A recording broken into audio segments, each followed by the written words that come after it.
Welcome back, everyone, to our second season of Not So Civil Engineers. I'm your host, Maggie Rodriguez, And I am Sam Moriarty. and we're here to continue our journey talking about being women in STEM and our experiences in our careers so far. I'm really excited for this season in particular because we've spent this summer kind of brainstorming what is going to change and look differently. I really want to thank all the people who listened in on season one that gave us some really invaluable feedback to help us improve. Like, we're still very new to this, so it's been great to hear from you guys. And I'm really excited for season two and having a lot more guests on our podcast, doing some mini episodes. Don't want to keep you on edge too long between the drops of our major episodes and, want to be more consistent posting on our social media. And Maggie, do you want to announce like our biggest change around like our socials? Yes, we are now going to be posting our episodes on YouTube. Meow, meow, meow. Ooh, I meow, hope I meow, can find, meow. maybe I can find an air horn noise on iMovie to put in there. But we're finally going to be able to post on YouTube. We had some technical issues with it in season one, so I'm actually going to back post all of those episodes as well. We'll also post our mini episodes on YouTube, our lives, which is another thing that Sam didn't mention. We have had one live so far in September 2025, and we're going to continue having those hopefully quarterly. That's our current goal, is to have a live quarterly, just keep it casual, have some fun conversation. And yeah, everything will be on YouTube now, along with Spotify and Apple Podcasts. So, today's episode is all about the job hunt and career moves and how we get into jobs. How do we leave those? How do we make pivots maybe to other industries? So, really talking about everything from start to finish, thinking about resumes and your application, all the way up to submitting resignations in professional ways and making sure that you're able to leave doors open for future opportunities. So let's start at the very beginning, the resume. It feels like this golden ticket, but it's also kind of mysterious. We're all just trying to get it right, especially with AI filters now and all of these screeners for getting even just your resume looked at by a real person. It can be really tricky. So, we want to talk about what we've done in the past, some tips and tricks. And as people who have reviewed resumes, we have some good tips we can give out. Yeah. So I think we could first discuss like before we get into the content, let's just talk about formatting. I feel as a hiring manager myself, I've seen a lot of different formatting come and go with applicants.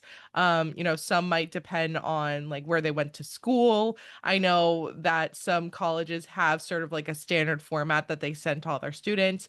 Other people have really gone creative, have included visuals. And I would say that the formatting really depends on the job, and really the setting. So I think like for more creative jobs, it might be more appropriate to have some visuals in your resume, make it more flashy versus maybe some technical jobs. The important stuff is not what the resume looks like, but the content that you have there. Absolutely. And I know that there are a lot of jobs where maybe you're a designer, maybe you're an architect or some sort of developer, and they want to see that more creative side. There are also times when people put a headshot on their resumes. There are some jobs where you cannot do that. I know that if you're applying to a federal job, you cannot put a photo of yourself on your resume because it has to be totally blind.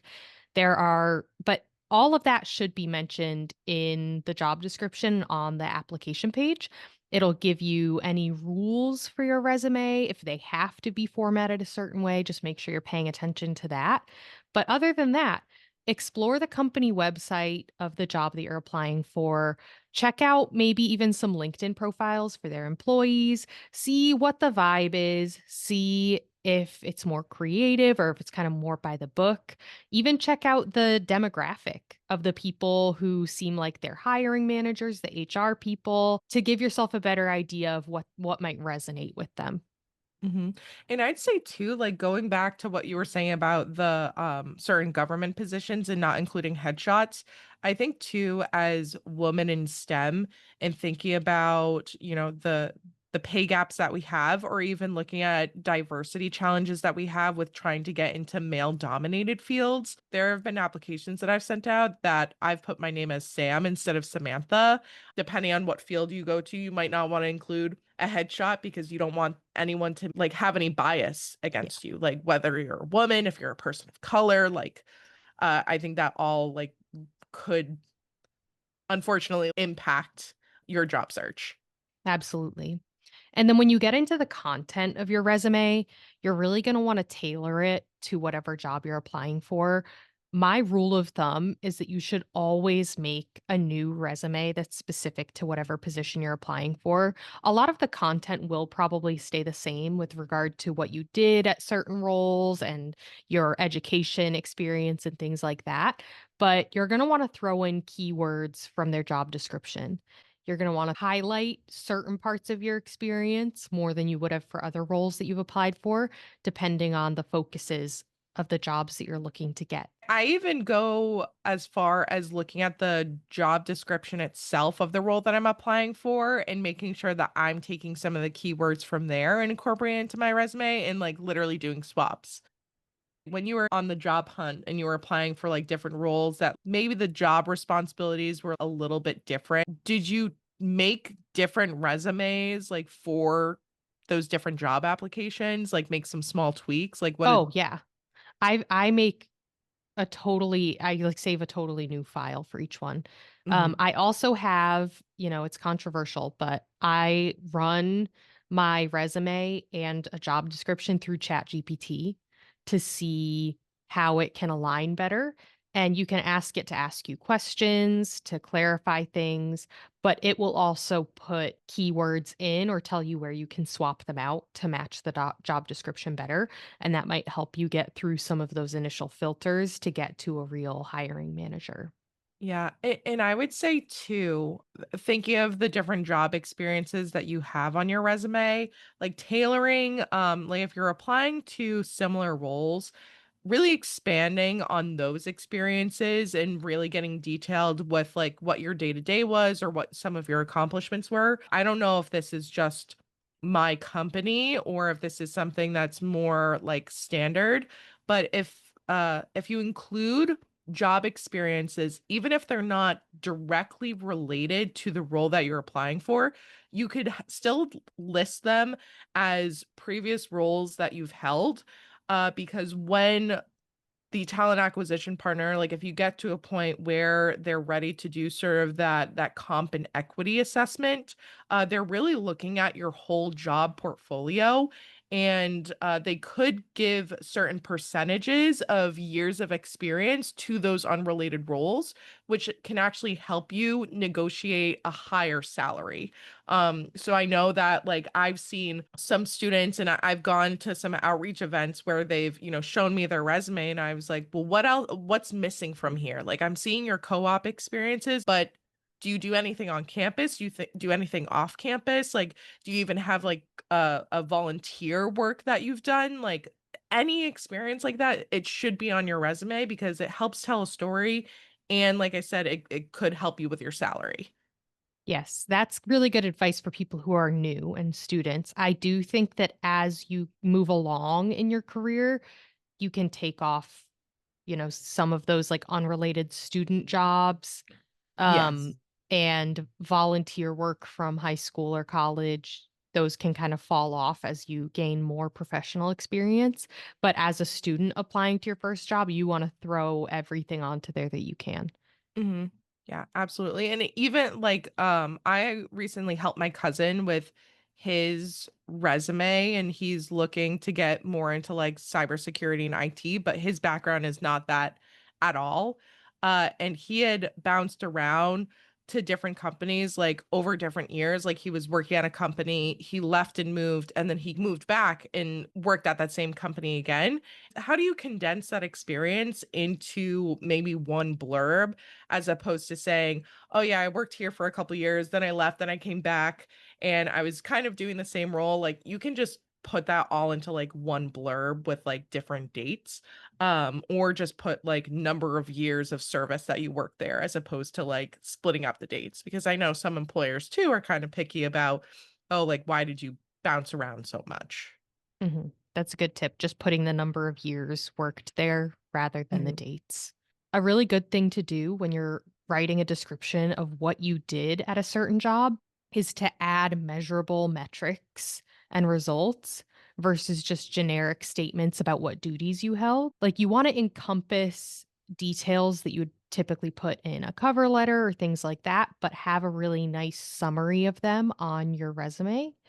That way, it's easier for an interviewer to ask you questions that you can talk about, and it'll remind you to mention things like measurable results that you saw in your roles or KPIs, which are key performance indicators that you might have had at a job that you want to bring up.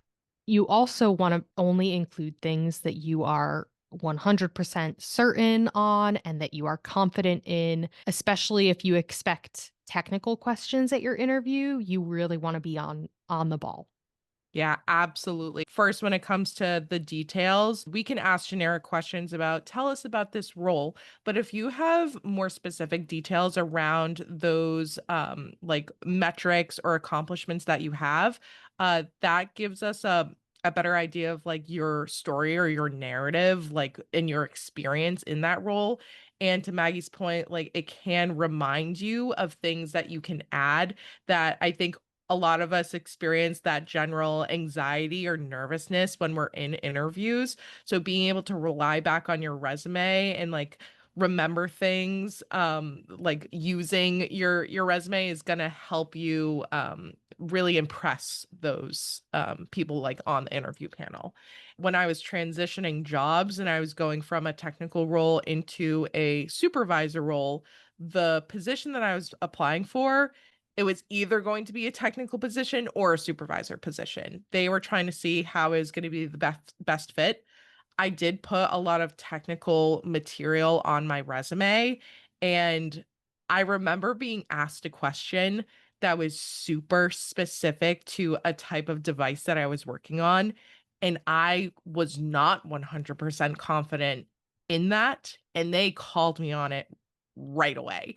And for a moment there, I was like, "Oh my god, I did not get this job."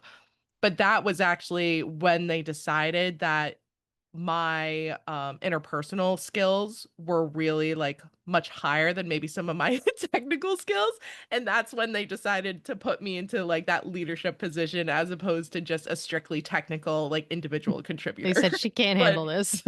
yeah. But I was horrified when I couldn't answer the question.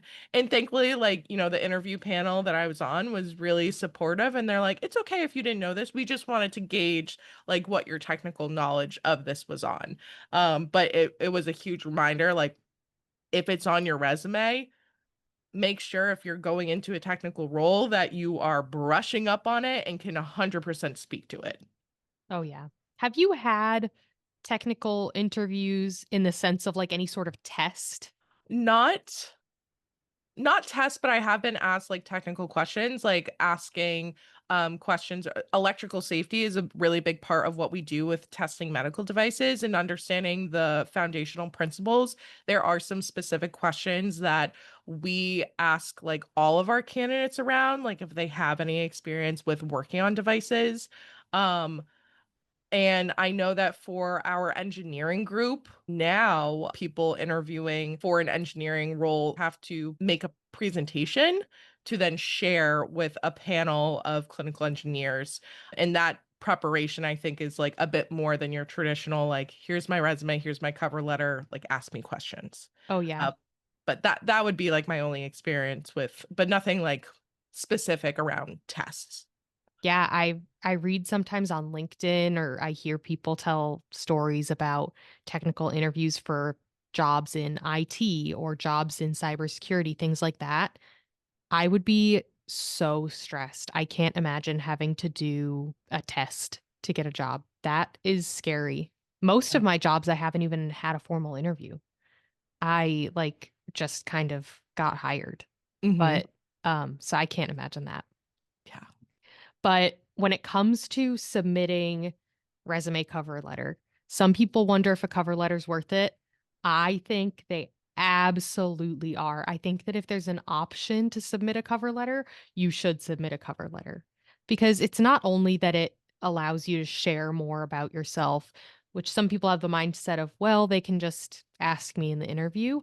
I think that it shows that you're willing to put in that little bit of extra effort and that if they have 50 applications come in, which right now, with the job market the way that it is more likely than before. The ones that have more material, I think, are more likely to be reviewed because there's just more to look at. They can learn more about you and they can see that you're willing to go the extra mile. Absolutely. We get, for any one of our open technical positions, we get 20 to 30 candidates. I screen the resumes and the cover letters. There have been candidates that have moved on specifically because of that inclusion of a cover letter and because it also gave us more material from an interview panel perspective to like ask them about some of their personal ventures, which are things that maybe you're not able to capture on a resume because maybe you want to keep it to a certain length, like depending on what industry you're in. So that cover letter is a way to showcase some of those other skills or accomplishments that you've had that you can't capture on a resume, but also helps the interview panel and hiring manager get to know you on a like deeper, more personal level and understand what are your true motivations in joining a team or joining a company. And I've even gone as far as when I was interviewing for internal promotion, I still wrote a cover letter to explain to my then executive directors at the time of like what I was hoping to do with this position. That, I wanted them to be like absolutely certain that this was something that I wanted, that I was willing to work for. And I do think that made a huge difference in them deciding to give me that internal promotion. That's a good tip too. If there's a chance that you'll get promoted, write it all out. That way you're not in person with your manager trying to like tripping over your words or forgetting something. You can write it all out. You can be Mm. super composed, super professional. That's a Yeah. really good idea. I know that we've talked a lot about networking and networking with others in the industry, maybe networking with people at the company that you're looking to join. So in regards to referrals, like, do they matter? Who knows? I think, like, if you can get one, you absolutely should. Sometimes it can really benefit you and help you through the application process. And other times, if you don't have necessarily like a super personal relationship with them, um, at least it might get your like name to the top of a resume pile. Yeah, Um, I know that with some companies, if you have a referral, you get like a totally different link to apply through rather than the normal application link. And I think that it kind of gives you a priority review. But other times when it's just a question on the application where it says referrer, like I don't know if that makes a difference. I don't I think it depends on where you are. I think if the smaller the business, the more it probably matters to have a referral, but I don't know if it would make a huge difference otherwise. However, like Sam was saying, I don't think if you're going through an application and it says referred by, that you should go on your LinkedIn and see if you happen to have a friend of a friend who works there or your third cousin who you see once a year. I don't think you should just put a name on there. I think that it should be somebody you've spoken to about referring you, someone who really knows you in personal, but also in a professional context, so that that way, if the hiring manager does contact them for information about you, they can give good information and they aren't kind of stuck in an awkward position or potentially telling the hiring manager that they don't know you that well or that you messaged them off the cuff and asked for a referral or that you just put them down and they weren't aware because that does not look good. Mhm. And on the flip side too, if you're someone who is trying to help out a friend or a friend of a friend, make sure that yes, you are having those conversations with them because I've seen some friends of mine and have some like not direct experience, but related experience to others in different departments in my company where, someone on their team decided to give a personal referral, and that person was not someone they actually knew very well and ended up being a very big problem. And that person was like shortly let go after their hiring. Like, I don't even think they made it through their like 90-day probation period. And that reflected poorly on that person who did give that referral because now, the team starts to question like why would you want someone like that working on this team? Like, are you the right fit for this team? Yeah, or did you just want, like, the $500 referral Referral bonus? bonus. Yeah. Mhm. So once you make it through the resume filter, whether it's an AI filter or a real person, it's game time. It's time to interview, but there are so many types now. You might have a phone screener, you might have an in-person interview, it might be a Zoom call, it could be a panel. So let's chat about it. And let's not forget that interviews are a two-way street. You're evaluating them as much as they're evaluating too. If the culture feels off in the interview, that's probably a good indication of what the culture is like in the company or in the department. And it's probably not just going to get better like once you start. Yeah, I agree. What if somebody feels off, it could be that they're having a bad day, but I really think it's important to follow your gut because you don't want to end up working for somebody who you just don't really get along with or you don't mesh with well. Mhm. So it's really important to ask questions to your interviewers. I know that at the end of every interview, they say, "Do you have any questions for us?" You should never say no. You should never say no, like, I'm good 100%. You wanna ask questions not only to make sure that it's a right fit for you, but also to show them the preparation that you've put into the interview, to show them that you've thought about actually working there, not just thought about having a job. Mhm. And I would say too, right, like, sometimes we go through that preparation of questions, and then throughout the interview process, they answer all of them. Still at the end, don't say that you don't have any questions. Maybe take one of those and ask them to expand a little bit more. I think that's a good strategy, instead of trying to come up with something, like, off the cuff that maybe doesn't relate to the interview or maybe won't make a good impression for them. So definitely like expanding on those. That would be a good strategy. And I would also say, like, I have some key questions or like questions that I've really loved hearing from candidates that shows that level of maturity where they're, really interested in the company. Like they want to know if they're the right fit for us. And I think depending on your situation, maybe you've been on the job hunt for so long and you're just like, "Please give me an offer." But I think you can be a little, like, strategic, coy, and, like, you're questioning, you're trying to get a feel for them, so that they want you more too. Mhm. Some of my favorite questions have been, asking the interview panel what the biggest challenge is for someone in that position that you're applying for, and what they're hoping for the person in that new position to accomplish. The reason why there's a vacancy for a position, it could be that it's something brand new because they have challenges or trying to take off work of a couple different people and like want to turn that into a new position. It could be that, their previous person wasn't the right fit and maybe left them with a lot of gaps and challenges that now they're trying to like, catch up on and address.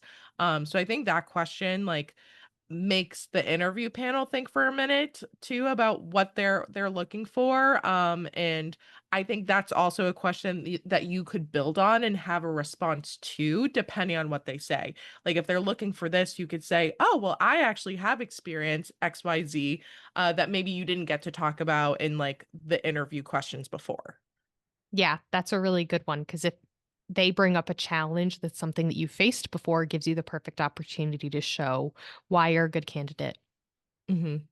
My favorite question to ask at the end of an interview is to ask the interviewers what their favorite and least favorite part is of working at that company or organization or whatever.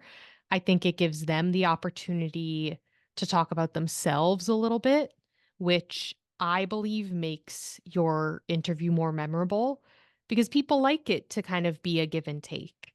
Um, and it also gives you a chance because typically the interviewers aren't going to prepare for a question like that. So they're going to be more honest about the things that they don't like. If the work life balance is really bad, they might mention, the hours being long or, wishing they were home more. I think some of the other answers, like if they're not giving any answers related to the culture of the company, that could also be a potential red flag. Like if they're not talking about like, oh, I love that, I love that I feel so supported in this company. Like I really love my manager. I love the check-ins that we do. Or I love some of the outings and community service that we do as a department or as a team. Like it makes me feel more connected.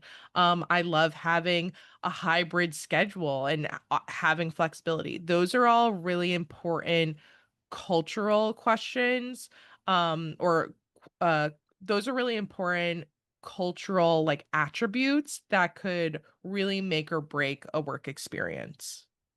Yeah, if the only favorite response you're getting is good pay and benefits, then there's a good chance that it's going to end up being a work environment where you're paid to work, outrageous hours or you're kind of paid to keep quiet about other things not being great. Mhm. I think it's also important to ask in the like towards the end of the interviews, what the onboarding process is like and asking questions like, do they have a mentorship program? Is there an onboarding guide?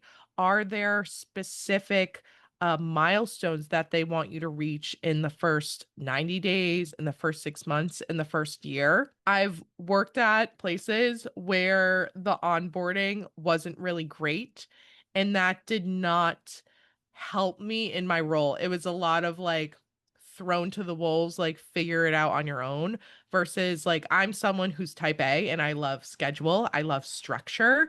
And some people might like not, like coming in and having to figure out on their own. Like I think everyone's different.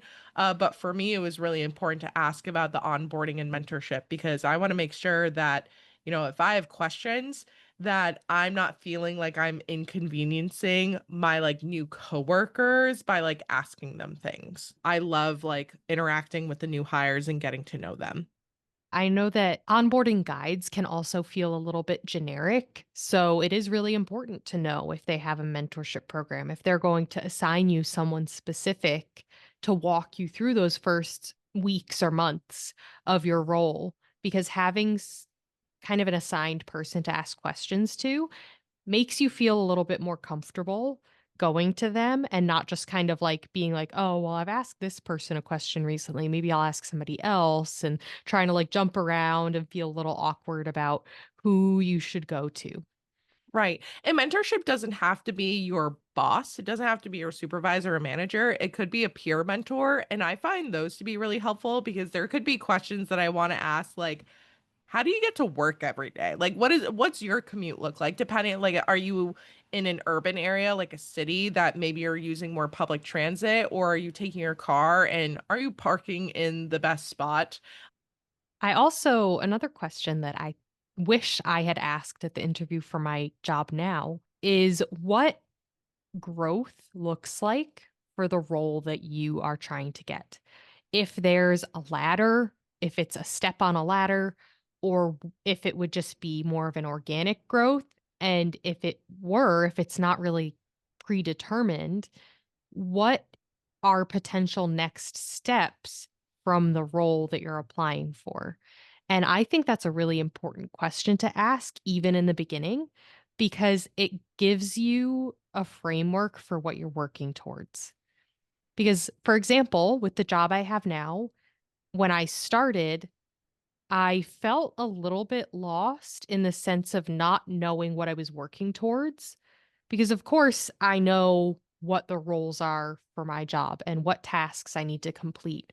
But if I'm trying to grow, then I need to know what else I need to be working on. If they want to see presentation skills, if they want to see management skills, I need to know what goals I should be working on in order to advance in the way that they expect me to. Mhm. In the career and growth, I think that can come from a personal and professional like standpoint too. Even asking questions around um career growth, like are there any trainings that they offer? Do they support different certifications? A lot of STEM jobs, there probably is some sort of like professional certification that you can work towards that, maybe it may not benefit you in your current job, like depending on what that career growth looks like. But it could help you with like a future role. It could help you with moving even into a lateral position that might not be in your current department. Um, I think benefits like that in companies that help support certifications, or maybe they, have a tuition reimbursement program and you can go back and get like advanced your degree. I think a culture of continuous learning and development is really important, because if there aren't a ton of rungs in that career ladder, there are still other ways to make you feel like you're advancing. Agreed. Now, once you successfully interview, the hiring manager might ask you for references. Sometimes they're super specific about who they want for references. Sometimes it's kind of more like submit 3 professional references. So, how have you navigated that at the jobs that you have? Have you had more experiences where they want specific names of managers, or how's it been for you? Yeah, references, I would say that most common is like 3-to-1 ratio. They might ask for 3 to 4 references. At least 3 of those should be managers and then 1 peer. I think the manager references are really important because those are the people who are evaluating you and your performance, as opposed to your peers can speak more to your character. And I think like there's a lot of insight that hiring managers and talent acquisition partners can get through that. But your manager references, those should be people that you've had positive working relationships with. Um, I've had experiences with candidates that did put some managers down, but they did not have a positive experience, and that affected their potential employment with the company. And if that's something that you're nervous about, making sure that you're also disclosing that with that talent acquisition partner. This manager that I just had, I did not have a good working relationship with. Is it okay if I have someone else on my team who was like a mentor to me as that reference? Talent acquisition partners understand that not every work experience is very positive. So there is some like leeway with that. It's also really important to submit references who are going to respond, Yes. because if you submit references and maybe you don't confirm with them beforehand, or maybe you do, but it's like a past manager who you know is kind of overworked and doesn't always respond in a timely manner, it might end up biting you in the butt. Because, like, at the job I have now, I had to submit 4 references, and one had to be my most recent manager, so luckily, we had a good relationship, and then I had to submit, I think, 2 other managers and 1, like you said, peer. I think I submitted all managers because I had so many at my job in North Carolina that I had, like, the pick of the litter, but there was 1 reference I provided, which luckily I provided 5 names because the people I reached out to all responded to me, but there was a manager I reached out to who I wasn't sure if he would respond to me. I thought it was a good indicator that he did respond to me. I was like, okay, like maybe he'll respond to them too. But my hire and like my start date almost got delayed because he hadn't filled out the link that they sent him. It could have been that I provided a military email and it like got sent to his junk folder. I'm not sure, but I provided an extra name, so I ended up having the 4 that they needed, but it could have delayed my hire if I'd only provided 4 names and he didn't fill it out. References are what takes the most time. If you're feeling disgruntled by how long an application or hiring process is taking, it's most likely because your references haven't responded and provided that information.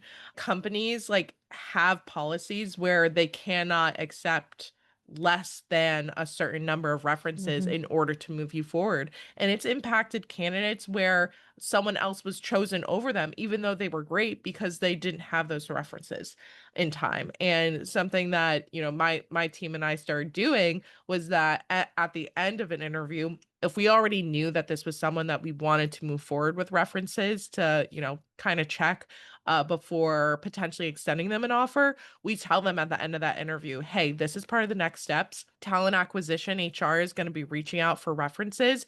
Please make sure that you reach out to them, to your references today, so that they're prepared to fill out those evaluation forms so we can get the process moving. It's crazy like how long some of these people take. And Yeah. that also is a score that hiring managers look at. If a candidate's not prepared and is not asking those references and it's taking them 7 to 8 days to get references in, is it because that manager, didn't feel comfortable filling out their references? Did they really not have that great of a relationship? And we might do our own investigation and actually follow up with those references and ask additional questions. So pick people you've got good relationships with. Make sure you tell them early. If you're sending multiple applications to a lot of different companies, you know that references are going to come in at some point. Maybe reach out to those people proactively and say, "Hey, like I'm looking at a new job. Is it okay if I put you down as a reference?" Yeah, agreed.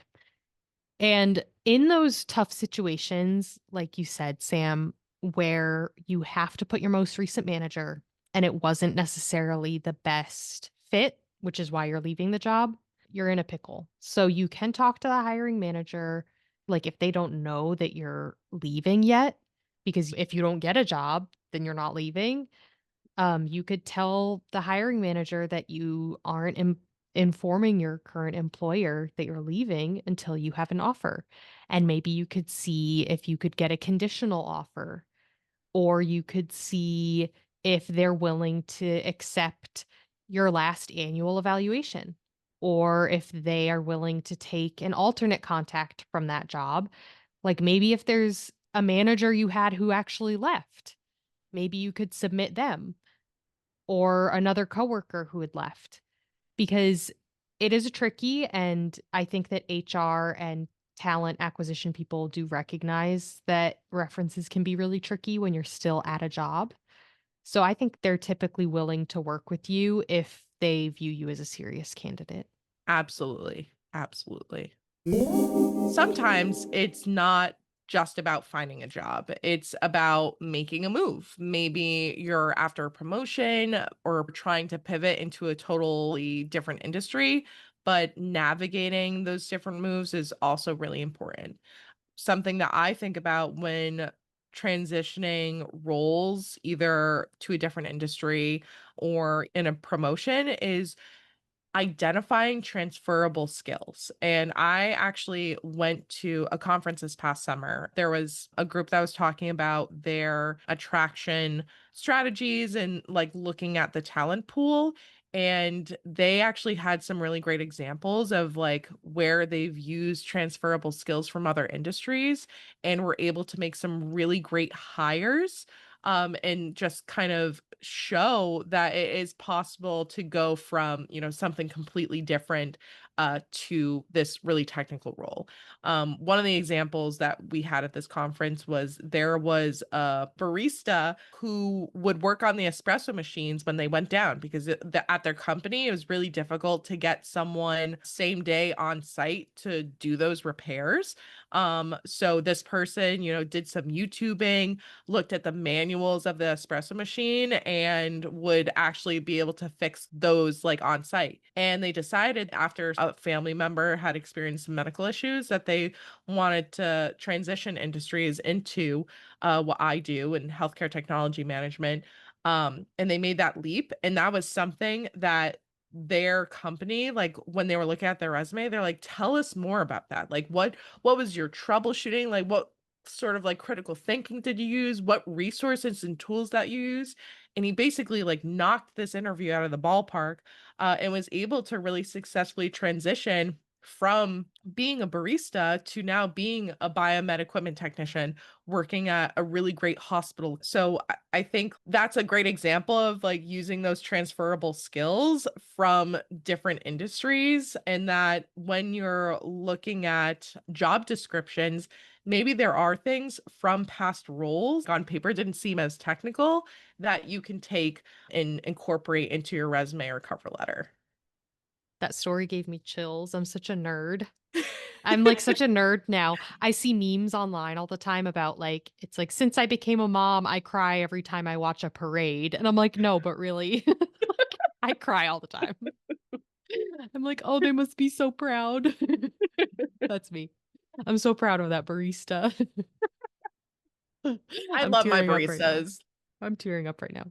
Anyways, but another important thing, you're talking about advertising transferable skills, and I'm going to beat a dead horse and I'm going to say it really is about customizing your resume and your cover letter for the job that you're applying for and putting in those transferable skills. And even writing in your cover letter, I know that my experience doesn't perfectly align with this role. However, I've done XYZ and I think that they would be really valuable skills in this role. Yeah, framing it as like this is what I can bring to the table.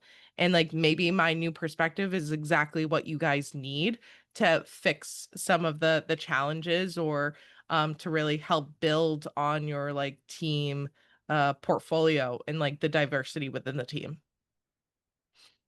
And another important thing for making a pivot or a move can be networking. As much as we all hate nepotism, networking really can get your foot in the door at times when you wouldn't have necessarily been considered through just a resume being submitted or an application being submitted.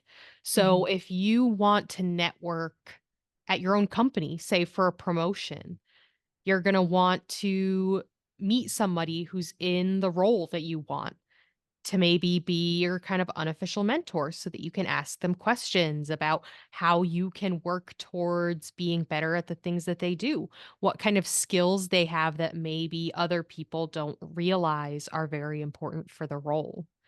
See Mhm. if they're willing to kind of delegate any tasks to you if you have extra time or if you're handling everything for your own job well.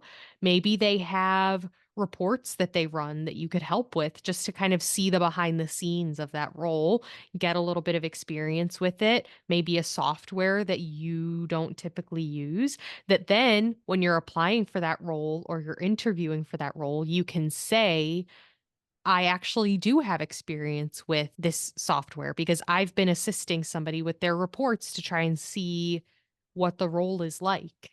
And I think also having that conversation with your manager is important too, to be like, I think firstly, your manager can also be very honest with you about where you are with your general job responsibilities, and are you exceeding in your role where they feel like you might have the bandwidth, but also giving them the heads up because it also shows them that you're interested in the career growth, like that you're committed to staying here long term, and like you're getting ready for the next step and want to best prepare yourself. I think showing that initiative when there could be a vacancy for that same role in the future, instead of looking externally, they might look at you as an internal candidate to move up.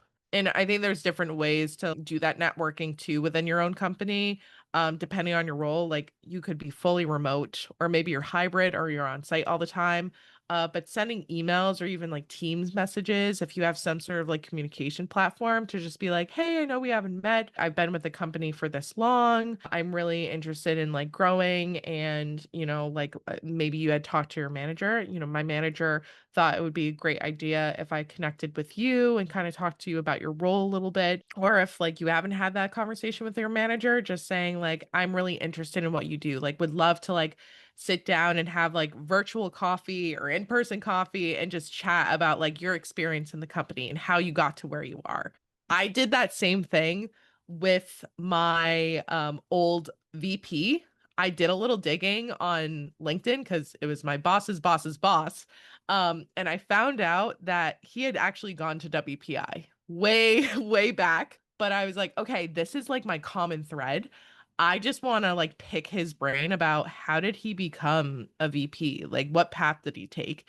Just because at that time I was interested in like career advancement. And I was like, is that something that I want to be one day and like could be? So I reached out to him and he was like, "Yeah, like we can chat and have coffee. Just reach out to my assistant and she'll get you on my schedule." But it was a really great conversation. Reaching out to people who are ahead of you in their career also puts like a little like thought bubble like in their brain like, "Oh, this is someone to watch out for. Like we're going to see them grow." Mhm. So back when I made my move with NAVFAC, I knew when I worked in North Carolina that I wanted to go overseas and I wanted to work with NAVFAC overseas. So I started trolling USA jobs, looking for jobs overseas, kind of anywhere, but I was a little picky in my applications, but I started applying to things and I saw a position open up in northern Italy and I really wanted it. But when I applied, there was one question, right, like straight at the beginning that basically said, "Are you a permanent employee?" And then it said on your SF50, which is kind of like your employment summary, this would mean it's a number 1 in box X. And mine said number 2. And so I put no, even though like I was a permanent employee, but I was still in my 3-year stage before tenured. Mm, So I was a number 2. And so I put no because they scare the life out of you on USA Jobs where they say, like, "If you lie on any of this, you'll be arrested." So, like, I was like, "Well, I don't wanna lie." So I put no. And, when the posting closed, I got an automatic rejection that my resume wasn't gonna be reviewed because I wasn't eligible, even though I was like, "But I am eligible. I'm a permanent employee. I'm just not tenured yet." And so I emailed HR and they were like, "Oh, no, we can't do anything. You should have put yes." And so what I did was I went online and I found the org chart for the Northern Italy command and I emailed the commander and the lieutenant. And I was like, "Hi, guys. I applied for this job." Of course, I didn't say it like this. I was very formal. But I was like, "Hey, guys, I applied for this job." And like the number that was referenced on the application was wrong. So I put a no. And I really am eligible for the position. And I would love if you could review my resume. And they were like, "We're really sorry. Like, HR has to be the one to make those kind of decisions. So like our hands are tied." And I was like really bummed. Then a couple weeks later, another job opened up in Northern Italy and I applied for it and I made sure to select yes that time and I got an offer. I didn't have an interview, I didn't have anything. I just got an offer. And I'm pretty sure it's because of that email I sent them. And I guess you could call that networking. I just wanted, like, to be back in the running, but I yeah, guess that they saw that I cared and that it was something that I really wanted, and so I then got a job. that's incredible. I felt a little creepy. I was like, "I found your names on the internet. Please read my resume." I honestly feel like the FBI should hire a lot more women because we are incredible at finding information. I like my friends that have, been single like dating people and they're like, "I'm trying to suss this person out." I'm there Googling it right away. All I need is like a first name and maybe like what college they went to. I'm like, yeah, I found their athletic portfolio from high I school. found a picture of them from their hometown newspaper when they were 12. I actually have a friend who has her own from like working in HR. She got her own white pages subscription. So she's like, I'm looking up everybody. Might as And I love well. that for her. So, of course, equally as important as networking internally at whatever company you're at is networking externally because you're not always looking to get a new job within your company. So you're going to want to use things like LinkedIn and go to conferences and maybe even join professional groups for women in STEM or women in your industry. Like for me, there's the National Association of Women in Construction that I'd really like to get more involved in now that I'm actually settled down geographically. I'm sure there are groups like that for clinical engineering too. Oh, absolutely. I mean, I am only in the company that I'm with now because, like, obviously everyone's job circumstances are different. I knew months ahead of time that I would be laid off. Like over the summer, I found out that I would be laid off in October. So I took advantage of a conference that I was going to with an association. I was going as like a professional exhibitor, and that is how I met my boss, but it was so casual. I think I've talked about this in like last season, but I was a couple frozen margaritas deep when I was introduced to him. And I was so scared. I'm like, this man's not going to want to hire me. That external networking, it really is like, I remember he followed up with me immediately after the conference and was like, I would love for you to join the team. Here's the application, apply. So, like, I'm a huge fan and proponent of, like, external networking. Like, you never know who you're gonna meet at any of those events, and it's great to grow your professional network, and I just know that if, my company went through some restructuring earlier this year, and that if something ever happened to my role, my position, I know that I would land on my feet because of the people that I've met networking externally. So there's another tip. Don't get sloppy at your conferences because you might meet your next boss. Uh, there's also things like, outings, like, I know that in the construction industry, there are a lot of golf tournaments and things like that where you can meet people, and you should just bring along business cards just in case you strike up a conversation that's interesting for either you or for somebody who wants to join your team. I've seen business cards where people have like put their name and on the back is a QR code. And if you scan the QR code, like some people have their own like personal websites, but others have been links to a Google document that is like their resume. It's like a live document. So like I can make changes to my resume or like what I'm doing, or it might be like a personal blog. And I thought that was genius. That's kinda cool. Maybe I'll do that someday. So networking internally and externally is really great if you're looking for your next role inside or outside of an organization. But I also think that there is a level of strategic risk that you have to take when you're looking externally or internally. And it could be depending on like what you're chasing. Are you chasing more financial stability? Are you looking for a new work culture? Are you looking for another challenge because you feel like you've fulfilled your job role? And there are a lot of factors to take into consideration when looking at that risk. If you're trying to look internally at the company, does that role exist already? Like, are there vacancies? And if there's not, how do you make the decision to, stay in the company and like wait versus trying to look externally? I think it could depend on the job market. It might matter geographically. Like, are you willing to move for a job or do you need to like stay in the same area? And also understanding like currently in the company, like how are they doing financially? If there is a vacancy within your company and you're looking at internal promotion, making sure that you're keeping your receipts. I keep a running list for every year. I've got 2024, 2023 of everything that I accomplished in that year, whether it was like a project that I was working on, maybe I helped develop a like new policy, maybe I helped another department with something. I keep my list of accomplishments because when it comes time for a promotion, I can look at that list of accomplishments, and some of those things could be really key to like moving into a higher position that has different job responsibilities and be like, look, I already have that experience, or like I've had really strong performance evaluations the past 3 years. What do I need to do to get to that next step? I also think it's really important to just be willing to advocate for yourself, be willing to advertise that you do keep track of your accomplishments, request more frequent check-ins with your boss so that you can let them know what you've been up to and also get feedback from them. Ask them for more responsibility when maybe you're feeling like there's a little gap in your experience. For example, we had summer interns over the last few months, and I asked if I could manage them because I do have a gap in people management experience.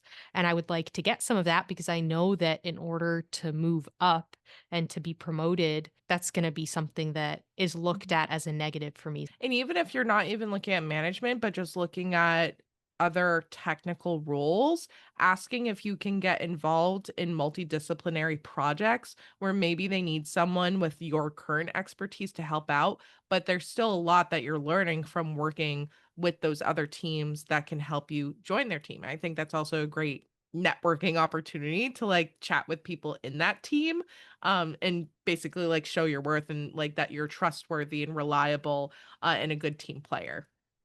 You just Um, love networking. I do. I'm a net Sam loves networking. I, I feel like I've surpassed social butterfly and I am social bald eagle. But, going back to advocating for yourself, depending on what your manager structure is, like, you might not always have, um, like, the, check-ins, like, that you want, so you can go ahead and, like, what I did is I developed my own quarterly feedback form. This was not one that was provided by the company. I think now they do have something, which is great. But I developed my own form and basically like asked my manager, like, hey, our one-on-ones when we meet are so focused on the job and like I lead teams. So it's always focused on like more operational things, but never really about myself and like my growth and like how I'm doing. So I asked him, I was like, I've got the form. I'll fill it out. You just have like a few sections to like fill out and we can talk about your feedback like when we actually meet. But this is something that I would really like to do. And I'm taking the initiative. I'll put it on your calendar.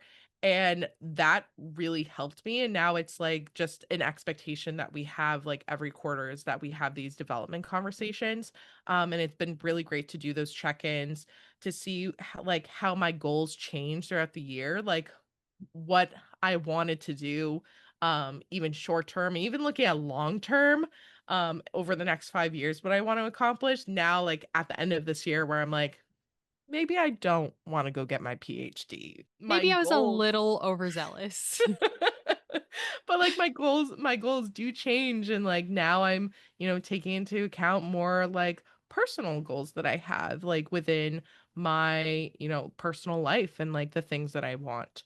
But I really love those quarterly feedback forms and it's just another tangible like item that you have to use when you're looking for promotion where it's like I've been talking about wanting to move into this role for the past 2 years now. Why am I not ready? And if like your company hasn't been prepping you since the beginning when you started advocating for yourself, that might be an indicator that it's time to go. Another really important thing that could be impacting your growth is if your manager isn't giving you like full and honest feedback. Because if they're just telling you you're doing great, you're doing great, you're doing great, but opportunities keep passing you by, there's a chance that there is something that you're missing or something that you're lacking that they aren't communicating to you. So making your goals clear to your manager or to your team or whoever and saying, I want to move up. What am I missing to be able to do that is really important. And being sure that they're actually willing to give you that feedback. Because I know, like in school, teachers would say, if I weren't giving you any bad feedback, that's when you should be worried because it means that I don't think you can do any better than you're doing now. And it's kind of the same in a job where if they're not telling you anything you can do better, you either should be moving up or it's that they're not necessarily seeing that next step for you. I love that. I love that saying. I'm gonna take that and Have you use never it heard that myself. before? No, I've Nobody ever never said heard that to that. you? Oh my god. No. It was constant. It was like at dance class. They'd be like, "If I weren't giving you any corrections, that's when you should be worried because that means that I don't think you could do it any better than you are now." It's like so brutally honest. I Yeah. love it. It's like a little bit not mean, but I'm like, yeah, that's like the So not energy. everybody's traumatized. Nope, Come nope, on, guys. just your dance Just my dance studio. coaches and my like school teachers. Huh. I've obviously gone through pivots and moves myself. Um, and it can really feel like starting over. It can be a total change of pace, it can be a culture shock, all of that. But the skills you bring from your old roles or your old location are typically more valuable than you realize. And it's about framing them in the right way and using them when you have the opportunity to. So then there's the flip side of pivoting, moving, leaving. Whether you're quitting, you got laid off, or just realizing that you've kind of outgrown the role you're in, it matters how you leave too. A big part of that is how do you resign with professionalism and without burning bridges? I think the first part of that is giving your notice. To me, like 2 weeks notice is really the bare minimum. I would say more is recommended if you have that bandwidth to do so. And I think this really depends on what the complexity of your job is, and even thinking about your job backfill strategy. If you have like a lot on your plate and maybe you're in a very complex technical role, maybe you're specialized and you're the only one that knows how to do this. Depending on how you're leaving, like if you're trying to leave in good graces, developing some sort of transition plan. I think this shows that like you care about how you're leaving the company. And it shows your managers too, like, maybe you're in the pursuit of a different role because there are additional benefits, maybe something important to you in your personal right now. Maybe you need more of that financial stability that your current company can't offer you. Um, I think having that transition plan and giving more than 2 weeks notice, shows your maturity and professionalism, but it also gives your current company, like, if one of your main factors is around financial stability, if you're giving them more than 2 weeks, there's an opportunity for them to go back and potentially get you a counteroffer, to keep you in the company. But this also, right, like, it depends on, like, how you're leaving. Like, if you're quitting because you really just don't like the culture, or you feel like you've outgrown the role and there's not that next step for you, it's okay to decline a counter offer if they give you one. Yeah. And unless the reason you're leaving is purely financial, which I find is rarely the case, you really shouldn't accept a counteroffer because otherwise the team's going to kind of have in the back of their mind that you could leave or that you might want to leave. You're going to have in the back of your mind that you could leave. And if you weren't 100% happy at that role, then you're probably going to end up leaving anyways. So Mhm. it's typically not worth it. Yeah, and I think another piece of it too is just the counter offer might not even be close to what you're getting from that external offer, because if you truly care about your team as a whole, is understanding the equity in terms of pay for your entire team and looking at people within your roles. If you got a counter offer that's $20,000 more than your salary at your current company, there's gonna be, like, hiring managers have to make that decision of, like, letting you go, because it wouldn't be fair to give you such a large increase in your salary because they can't do that for the rest of the employees. Mhm. And another opportunity to share the reason you're leaving or feedback is through an exit interview. And a lot of jobs will kind of have that as part of their exit agenda for you. But if they don't offer an opportunity for one, you can always ask for an exit interview. You can give feedback on, if you're dissatisfied, you can tell them why. If you're pursuing a new venture and you're really grateful for the experience that they gave you, you can communicate that. But if you have an exit interview scheduled, you can also reach out to your HR to kind of work with them on how you're going to deliver any potentially negative feedback. And you may want to request a meeting with your manager or their manager even to give feedback. Because if your manager is part of the reason that you're leaving a job, having an exit interview with them might not give you the opportunity to express that. So you might need to request to have a meeting with somebody higher up to discuss the issues that you experienced. Mhm. And that feedback is honestly so important. The only way to change culture is by sharing those experiences. So, if we're able to bring in the right people for those exit interviews to give you the most comfortability to like share that maybe not so great feedback, um, that's really important because like we're only going to be able to make changes if, you offer that or give that feedback to us.